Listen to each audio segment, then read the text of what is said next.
barbershop conversations, man. Hopefully everybody's doing great.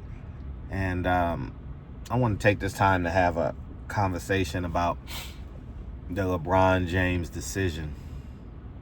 His decision to go with Hennessy, and how they were making drugs and alcohol and gambling, weed, perks, NBA YoungBoy a lifestyle. I don't know this to be true, but is there a time frame where you can't promote alcohol and stuff on the radio or on TV? I don't know that to be true, but I feel like I wasn't exposed to this as a kid. And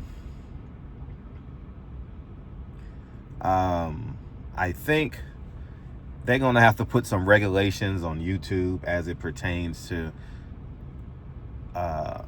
the promotion of drugs and alcohol, because of the times that kids are exposed to it. And, like on the drive to work, doing cartoons, but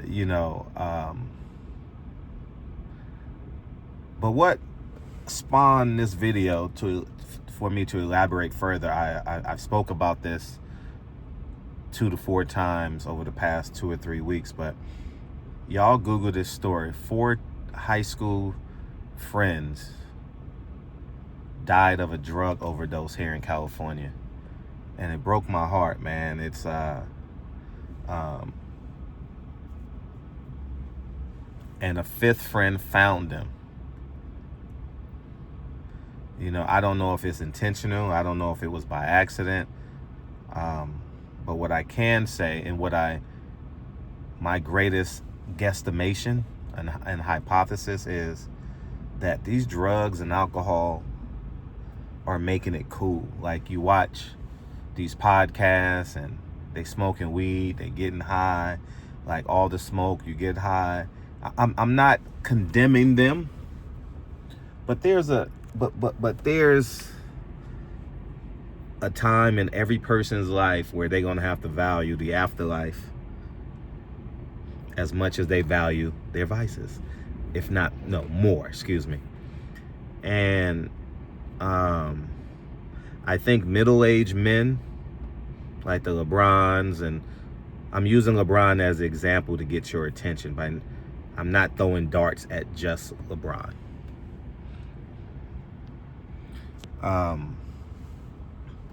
But you got to ask yourself, and this is a serious question, will God hold these men and women accountable, getting paid from these gambling sites and cut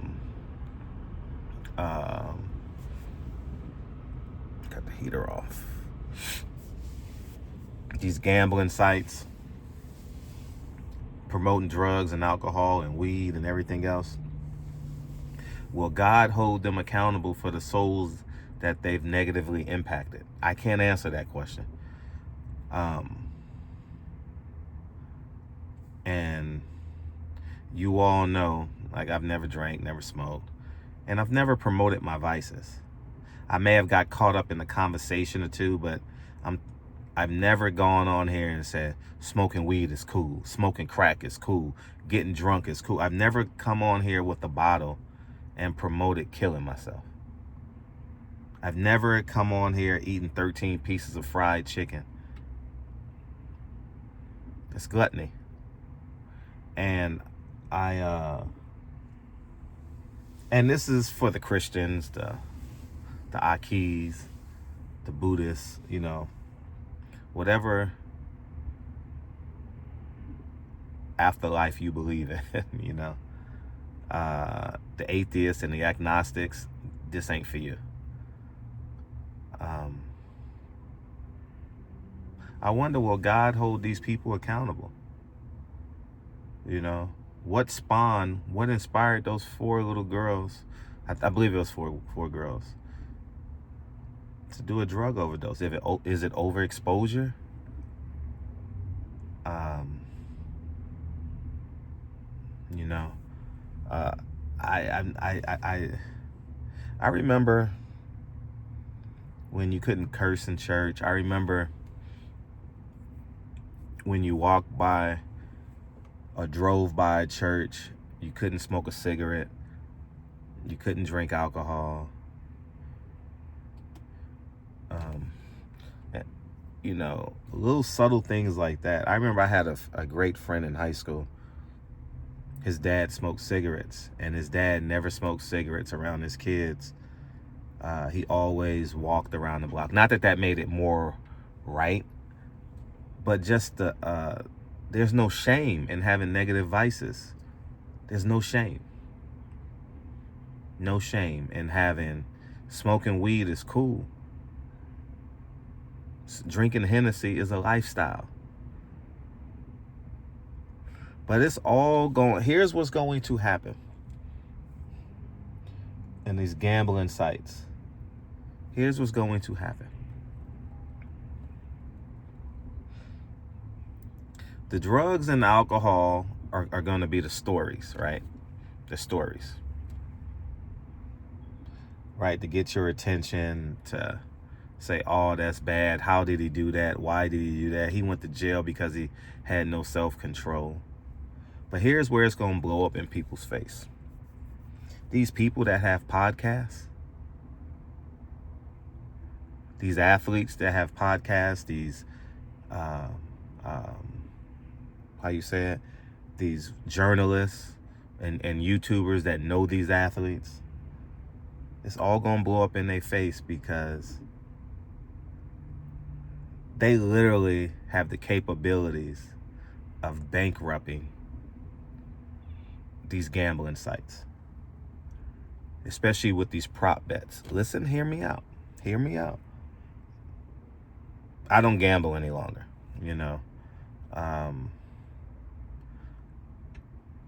I don't say I don't gamble any longer because, you know, you betting 20 push-ups, you betting $10 on the game with your friend. You know, I'm on the internet, so I omit that. But I'm talking about in terms of going to Vegas just to gamble. You know, I don't play poker nearly as much, maybe once a year. And it's only because I'm waiting for someone at the airport at LAX. And that's lack of self-control, right? I'm not saying, oh, just because, no. That's probably the only time I would gamble, if I'm waiting for someone at LAX. It's free parking at Hollywood Casino, and I go in there and gamble for an hour or two. So I may play $40 to $100 in poker, nothing too elaborate. And that's wrong.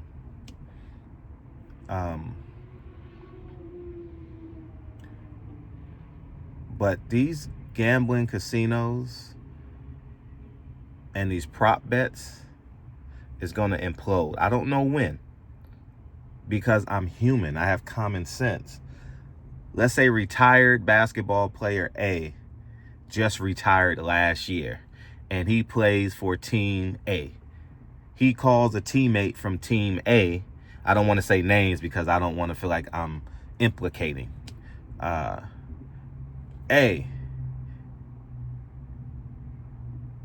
can you get, let's say the prop bet is 17 or above.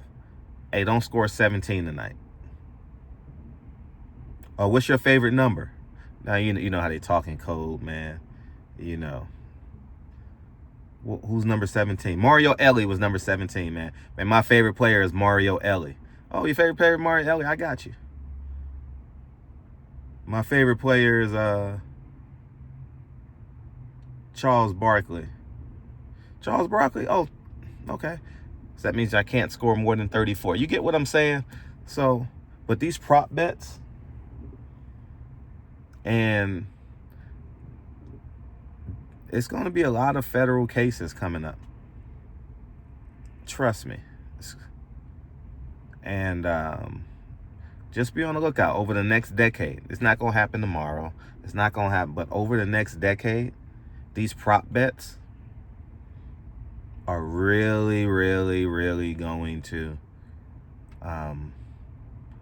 destroy these corporations. And then it's going to be a war. And then they're going to pull these I'm not going to say the names. these betting sites that employs your favorite YouTuber, they're gonna pull them out.